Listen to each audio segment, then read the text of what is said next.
పల్లె సుందరారెడ్డి గారు. Thank you అధ్యక్ష. పుట్టపర్తి నగరం ప్రపంచ ప్రఖ్యాతిగాంచిన ఒక గొప్ప ఆధ్యాత్మిక నగరం అధ్యక్ష. ఇది జిల్లా హెడ్ క్వార్టర్స్ కూడా. ఇక్కడ స్పోర్ట్స్ ఇంకా గేమ్స్ మీద ఆసక్తి చూపే చాలామంది యువత ఉన్నారు. అలాగే డిగ్రీ మరియు ఇంటర్ చదివే విద్యార్థులు కూడా చాలామంది స్పోర్ట్స్ మీద ఆసక్తి చూపిస్తున్నారు అధ్యక్ష.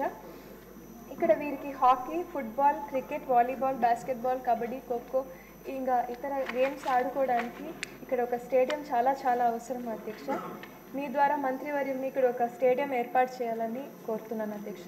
అలాగే జనరల్ పోస్టింగ్స్ ఇంకా పోలీస్ ఆర్మ్డ్ ఫోర్సెస్ దాంట్లో ఏదైనా రిజర్వేషన్స్ ఎంత శాతం వీరికి క్రీడాకారులకు ఇస్తున్నారు అధ్యక్ష.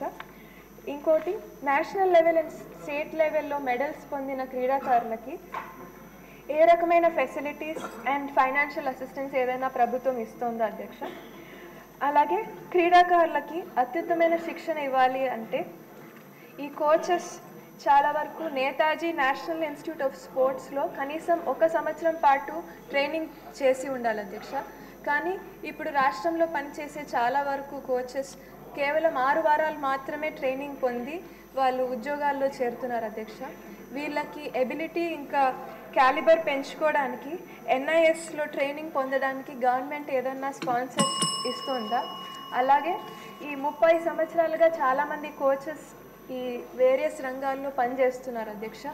వీళ్ళకి ఏదైనా జాబ్ రెగ్యులరైజేషన్కి ఏదైనా హెల్ప్ గవర్నమెంట్ అందజేస్తున్నారా అని మీ ద్వారా మంత్రివర్యుని కోరుతున్నాను అధ్యక్ష.